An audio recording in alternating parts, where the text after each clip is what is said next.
After slugging it out for almost 4 hours with a dirty, rotten scoundrel from Germany, Tank Koepfer. Take a look. He spits on the court. Dirty, rotten scoundrel, I tell you. After slugging it out in a swamp with no fans. Thanks a lot, Paris, for the curfew. No fans there to watch what could be Roger Federer's last match at Roland Garros.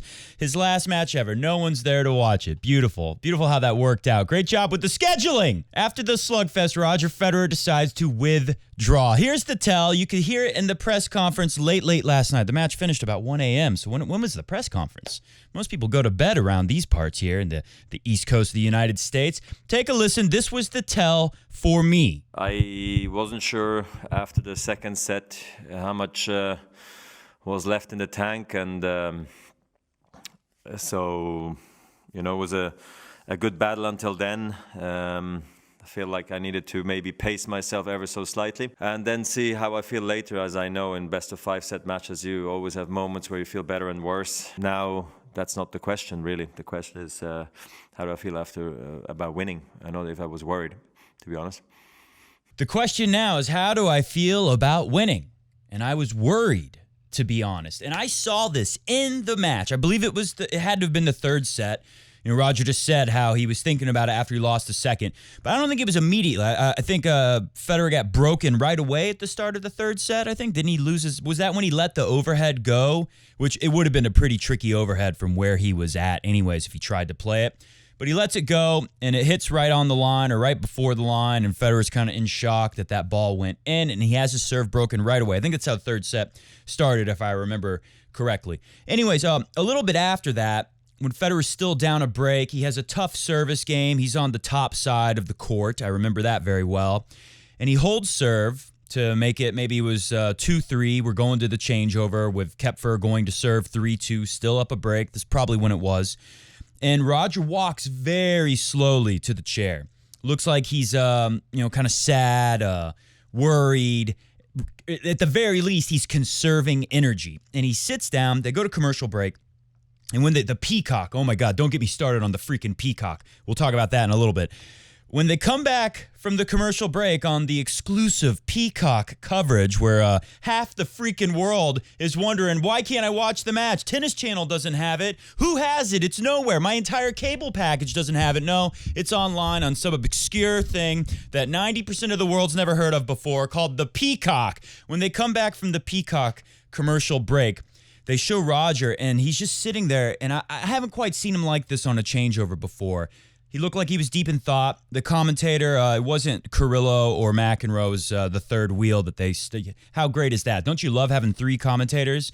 The third unnecessary commentator was there, and he said, Roger Federer lost deep in thought when they come back from the commercial break. And that's true. He was deep in thought, and I think he's thinking all that stuff you just heard him talk about in the presser after the match just there that we played. I'm pointing at my phone because that's where I was listening to it. But I played it for you out there in the YouTube world. That's where he's thinking about all that stuff. It's going through his head. He's thinking, okay, I'm in a real slugfest here. First off, the weather conditions. It was a swamp out there. The humidity was high and the temperature was low. That means the ball is moving super slow. As Woody said, we talked about in the last show, Tank Koepfer, among other things of being a scoundrel, he's a German tank. I'm just kidding, by the way. I like Koepfer, and I've done worse things than spit on the court. But actually, I never spit on the court. That's kind of gross. But I've done other things. Maybe some people would consider smashing rackets and punching scoreboards and breaking them. Terrible things. Slapping one of those trash cans they put on the side of the tennis court with my racket really hard and breaking it. Of the little thing that holds balls, stuff like that. Anyway, so I like Koepfer, but you get my point. Woodford, he said he's a German tank. Perfect conditions for him to be in the slugfest with Roger. There could be no better place in the world for him to take on Roger Federer than on clay. Low temperature. It was about 60-something degrees Fahrenheit. For you Europeans out there, I don't know what that was in Celsius or Kelvin or whatever the hell you guys do out there. No offense to the Europeans. They're a large part of the coffee break tennis crowd out there. We very much appreciate you out there in Europe. No offense. I don't know, but it was 60-something degrees Fahrenheit. That's kind of cold here. That makes the ball go slow already. And then you got the high humidity on top of that. So perfect conditions for Koepfer to have Federer right where he wants him. Federer is sitting there on this changeover. I believe third set, 2-3, down a break. And now he's thinking about what he told you. Worried about, what if I do win this match? What's next? How am I going to go on? How am I going to take on Berrettini? especially if they give us another night match. He probably knew that was unlikely for him to have 2 in a row, but taking on Berrettini here, that was going to be very tough. At what point does this best-of-5 set practice session at the French Open that Roger Federer had set aside for his Wimbledon preparation, at what point does it stop being productive as preparation for Wimbledon, and does it start being a problem? Does it start being risk factor? And that's what you heard Roger say. We got all kinds of stuff here on today's show to go with talking about the process that Roger and the team go through assessing after every match. The whole plan all along, he said it in his presser, we'll read it later in the show, since Geneva was every match. We're taking it match by match. We're assessing the knee. We're assessing how I'm playing, and we're thinking about Wimbledon. We're doing everything for Wimbledon. And I got another piece in here from tennis.com. Ed McGrogan freaking quoting a bunch of people on Twitter who are angry about this. You guys are freaking idiots. This is Roger Federer. If anyone deserves to use a major as a practice, as a prep for another tournament, it's Roger Federer. He earned it. Leave the guy alone. Now, about the Peacock. The Peacock, a lot of people out there are confused, especially some people on Twitter. I saw the Peacock is a streaming service, but it's free. All you got to do is give them your email. More on that in a moment. But we see people on Twitter saying, how dare they? They're using this as a chance to say we got to get rid of capitalism. Those capitalist bastards at NBC, they want us to subscribe to a subscription service, which... They want us to, this is what the people on Twitter are saying. They want us to subscribe to a subscription service because they have exclusive rights to a couple matches from the French Open this year. You can watch it on Tennis Channel everywhere or Tennis Channel or whatever. But for this big match, you had to go on the Peacock. And that was their chance to say, we got to get rid of capitalism. It was free. It's free, you morons. Literally free. You just give them... You give them the email. Now, of course, nothing in life is truly free. It's a business model, right? You get the email. What do you think is going to happen next? You get a bunch of emails from the Peacock. You log into the Peacock and you see, oh, they have episodes of The Office. Here's a cool movie that I never got around to seeing 10 years ago that maybe I'll watch on the Peacock. And now there's some brand awareness, excuse me, about the Peacock. And maybe you'll be a little bit loyal to the Peacock because they see where this is going. In the future, there won't be TV sets. There'll be phones and tablets and big squares on the wall for streaming. There aren't going to be channels. There aren't going to be channels. There's going to be apps like the Peacock. So that's why they want your email, so they can slowly get you in. Maybe one day down the road, they're going to charge you some money, sure. But it was free to log into the Peacock. Yes, it's a mess that you have to go to different places to see different matches during the French Open. It's very inconvenient, and it caused chaos across the world. But I can tell you one thing. Roger Federer guaranteed the Peacock. NBC, this is their thing, the Peacock. Get it off the screen. Get that off my screen. They got to at least send a thank you to Roger Federer for the most signups they've ever had in their history in one day. They might even want to consider changing their name from the Peacock to the Fedcock. Now that's something I could get behind.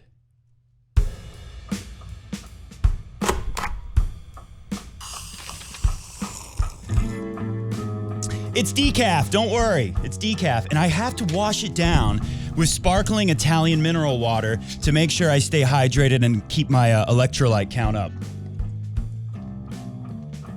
We're playing it safe here. It's Heart Valve Awareness Month here, Coffee Break Tennis. It's always awareness for something, but today it's Heart Valve Awareness. You have a heart valve, be aware. Today on the show, we're jacked, we're pumped. We're going to go through the draw. We're going to go through Roger Federer's, what he's talked about in his big withdrawal. It's the biggest story, but you know, there's some other exciting things going on at the Roland Garros. Yannick Sinner has booked his place with Rafa. The schedule is out. When are they going to play? Well, lucky for Rafa, they're not going to play until 1 in the morning, most likely, unless we get a little help from our friends in the ladies' match and Novak Djokovic and Mr. Musetti, the Italian wunderkind. How you say that in Italian? I don't know. Of course, you guys know that I am very fond of Rafa now. Although after seeing Roger in action again, I think there's no hat under there anymore. We're going right back to Roger. You know, he's gone so long, you almost forget how much you love it. So we got Sinner and Rafa tomorrow. It's not a night match. who's the defending champion, Iga Swiatek. She is going to be the true night match, not before 9 o'clock, I think, for her. So she might be playing till 1 in the morning. Hopefully not, especially when Sinner and Rafa play for like 4 hours. This is the most dangerous match. Rafa knows it. We have his comments on it as well. We got a bunch of stuff.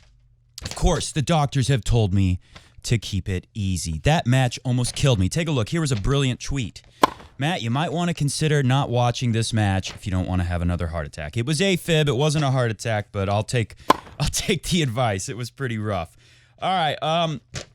This is what most people are talking about. Take a listen. This is Roger talking. This is Roger speaking about how he doesn't even know. And you'll hear in the end, he gets a little annoyed with the questions. Like, what am I going to tell you about the Berrettini matchup? I just told you I might not even play. These are all stepping stones, right, to something that is really important to me. It's the season and it's the comeback. And I need matches like these, you know. We go through these matches, you know, we analyze them highly and look on what's next, and we'll do the same tonight and tomorrow latest, because I need to decide if I keep on playing or not, or is it not too much risk at this moment to keep on pushing, you know, or is this just the perfect way to just take a rest, because I don't have the week in between here and Halle. Like normal, to see like what's best now if you count back from Wimbledon. Having a match like this, knowing I could have probably played a fifth set, but not knowing how I will wake up tomorrow is interesting to say the least. So Berrettini, what do you want to know? I told you I don't know if I'm going to play, so I don't know what to tell you. Berrettini? I didn't even read this. Doesn't matter. Let's tee this one up for a Federer style forehand, which I have mastered recently. Okay. Pretty tough to do with Mr. Goat's tiny cat racket.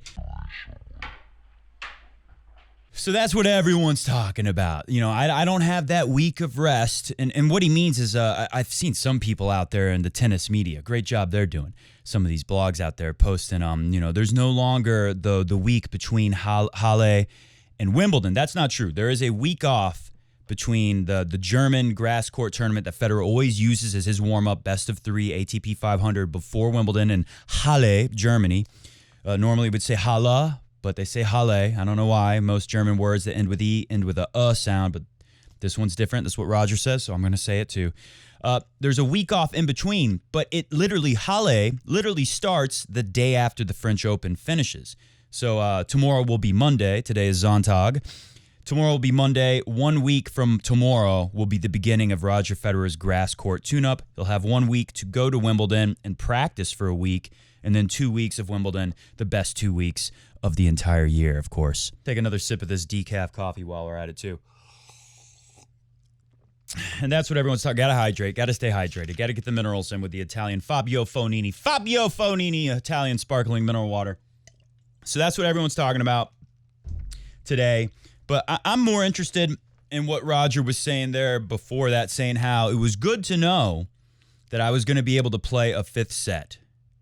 He was prepared. He had enough energy, he decided. Even though he said, you know, early on when he had that solemn changeover sitting down, he was talking about how or he was saying how he was thinking that, and I guarantee he was going through his head during that one changeover. Watch a replay if you can find it. I don't know how the Peacock works. I don't know if they let you on demand it. But if you can, watch that. Somewhere in the third set, I want to say Federer holds for 2-3, still down the break. He's sitting there and thinking about how, okay, right now I'm down. Emotionally, I'm going to come back up in the best of 5 match. That's how these things work. And eventually, he must have felt like he had more energy than he thought. He said he was a little worried he didn't have enough energy after losing that second set. So he says he's prepared to play a fifth set. Not so sure how he recovers. Don't worry about Wimbledon. The thing about Roger at Wimbledon is it's a lot easier to hold serve. It's been mostly easy for Federer to hold serve. Against Cilic, you know, it was perfect because Cilic, he wants to finish points fast. Roger wants to finish points fast. We're not getting in the slugfest. If you play at night when the conditions slow down, or if just the weather is bad that day, you know, if the humidity is really high, conditions will slow down. Then the opponent, even if it's Koepfer, who a lot of people were like they were blowing my phone up saying, Matt, who is this guy? Who's this Koepfer guy?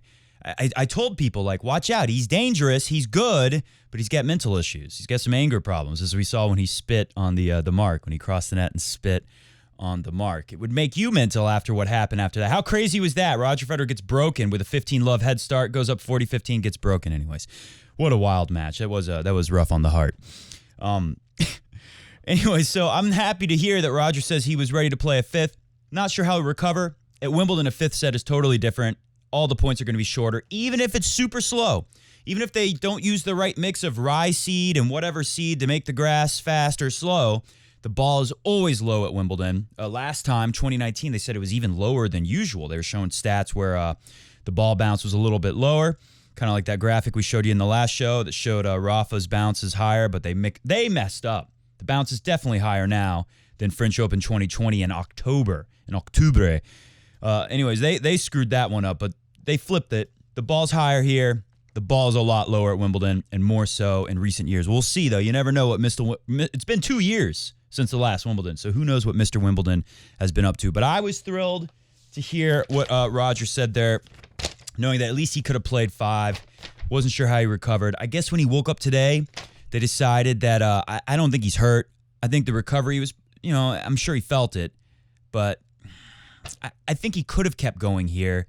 But what would have been the point? Like I said earlier, when does this stop being beneficial warm-up for Wimbledon and start being something that's just going to take away from the cylinder of energy that we all possess that Federer talked about? What was that, 10 years ago when he talked about that?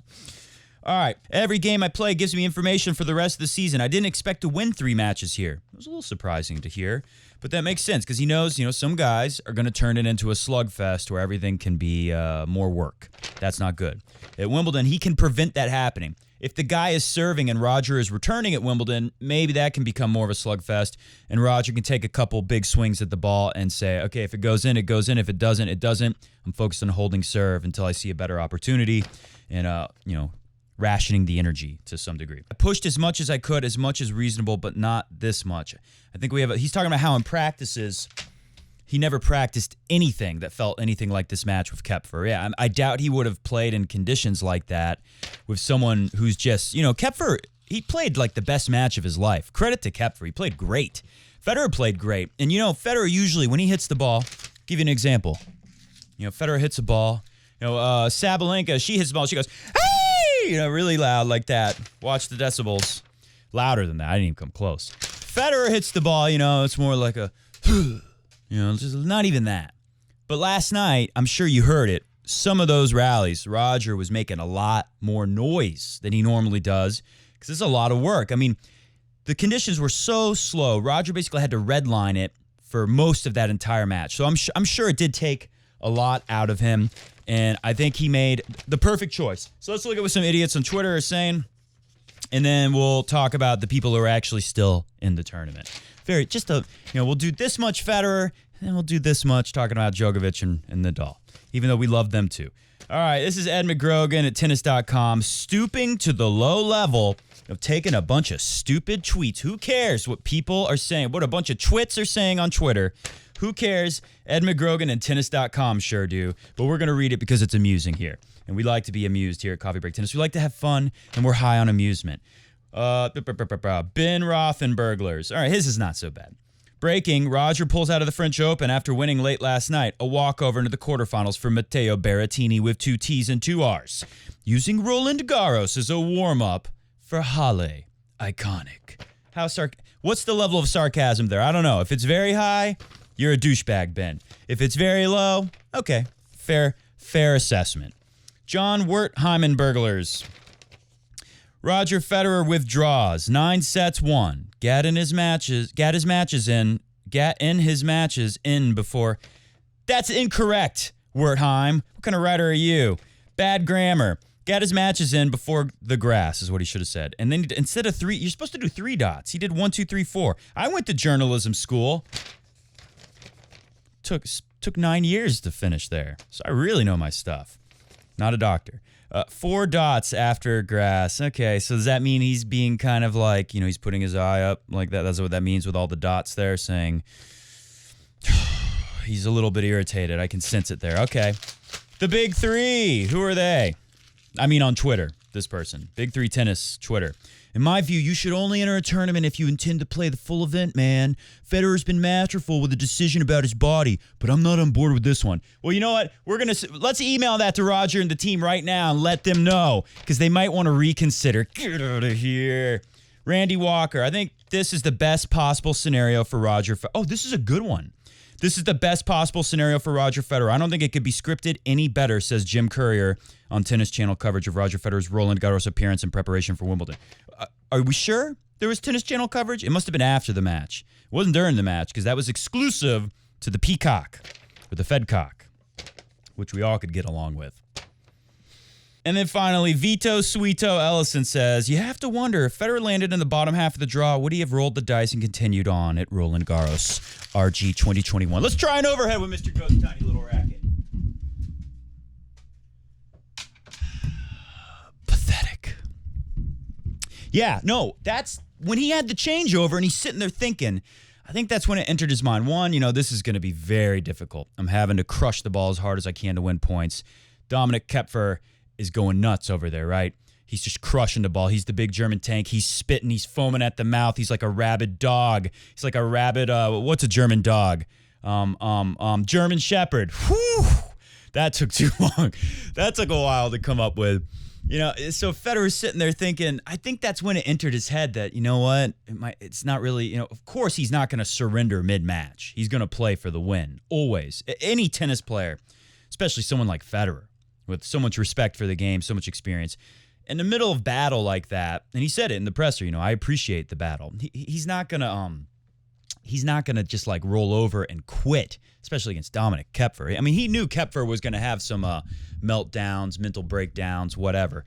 But I think at that moment, it did enter his mind that, at this point, it's not beneficial anymore to be putting in this much work at Roland Garros, where that's the thing about Djokovic. Some people, one of my friends was saying, like, why does Federer not think he can beat Djokovic here? And, if the conditions were right, if everything went perfect, it could have been possible. But it was going to be tough because Djokovic has so many options. He could turn it into a slugfest. He can also do a lot of the stuff Federer does and maybe have some easy holds, not really let Federer get into the service games. Of course, he's going to return outstanding. So he's going to always apply pressure on the Federer serve. That slice, which you can see easier with this, Federer, you hit it, and then when you hit the ball, you kind of curl a little. And that's the deuce court slider you see so much. It stays low by its nature because you're slicing it rather than spinning it up, making it jump like a kick serve. You're kind of hitting it down and cutting around it a little bit. Like some people are seeing this and are like, what the hell is this guy doing? That doesn't make any sense. But that's basically what you're doing. That's what it feels like when you hit the ball. And when you do it on grass, it stays even lower, especially at Wimbledon, right? Where it's the lowest grass in town since 2019. It doesn't stay quite as low at Roland Garros, and it might have been easier for Djokovic to get some of those back. Over the course of a long, brutal match, especially depending on conditions, that's a really tough proposition for Roger. So no surprise that he got out of there while the getting was good. As Jim Courier said it, genius Jim Courier. Couldn't have worked out any better. As long as Roger's not like hiding a secret injury or something. I don't think that's the case, but you never know. All right, put the draw on the screen. It's exciting. It's the round of 16. Musetti did come through a 5-set super battle with Cecchinato. Does he have enough left for Djokovic? He's very talented. He can do as let's read some stuff. Let's read some stuff for you. This is why these guys are. It's from ESPN.com. Rafa and Novak know better than to overlook Yannick Sinner and Lorenzo Musetti. I know very much that he's a big challenge to me, Joker said. So there's no question I have to go out playing on a high level because, he'll not have much to lose. Yeah, if Musetti, it's one thing to play Musetti, young, talented guy Musetti. It's one thing to play him. It's another thing to play him in this kind of scenario where, it's the biggest match of his life. But at the same time, he seems like he's ready to go in there with this free swinging, I don't really care what happens spirit. Now, can he do that when they actually play? They're going to have a crowd there. It looks like Rafa and Sinner, I guess they will have a crowd for part of the match. They might, if it goes long, there's going to be a point where they stop the match and have everyone escorted out like we saw at the Australian Open. So that could be a factor too. It's going to be very interesting to see what time do they start. It comes down to Coco Gauff and Ons Gabor. How long is their match? How long does it take to get Musetti and Djokovic started? Then it comes down to, can Musetti make this a long match? I don't think so. I think Djokovic is going to win in 3 sets, to be honest. But if Musetti can push him, make it 4, make it 3 tiebreakers, after we saw what would happen with Federer and Koepfer, who knows? Musetti is very good. I mean, he kind of reminds you of someone like Federer. He's got great hands. He can just do all kinds of stuff with the ball. Jannik Sinner himself said, Lorenzo, I think he's an incredible player. Already, he can do whatever he wants with the ball. He has so many options. I think he's talented, very, very talented. I would say maybe more talented than me. Physically, he's very, very strong. Jannik Sinner is more talented in one department for sure. I think he's tougher mentally than Musetti. But, you know, Musetti's pretty new to us still, so we don't know. We'll wait and see some more. Nadal knows all about Sinner, having played him. Oh, let me finish what Djokovic said. He said, Musetti's not going to have anything to lose here, and that's why he thinks he's going to swing free. He won't, but also maybe he'll be overwhelmed by being in the biggest occasion of his tennis career. We don't know yet. We'll see. He's too new to know. I'm sure he's going to come out and really try to play the tennis of his life, playing on one of the two big courts. And it's going to be the big one, not one of the two. It's the big one. Philippe Chatrier. Nadal knows all about Sinner, having played him in the quarterfinals last year. He was the only person to have a set point for those 2 weeks on Rafa. Of course, Sinner was in position to win both the first and second sets, just like Laszlo Djere was in position to win the second set against Sasha Zverev the other day. I told you there was some danger there, but who would have thought the guy could be up serving 5-3, was it, or 5-4, 40 love, and completely blow it. Completely blow it. I think he was up 5-3, 40 love, and he choked. He knew he choked, just like Koepfer went after he lost third set tiebreak. He was mad, dude. He was really mad. I told you guys, though, he's got some mental issues. Sinner was ranked 75 back then. Now he's 19th. Jannik is not the best fourth round, without a doubt. Try to raise my eyebrow like Rafa. He is dangerous. He is young. He is a great player. We know each other well, so we will see. That's what Rafa says. He's improving every week.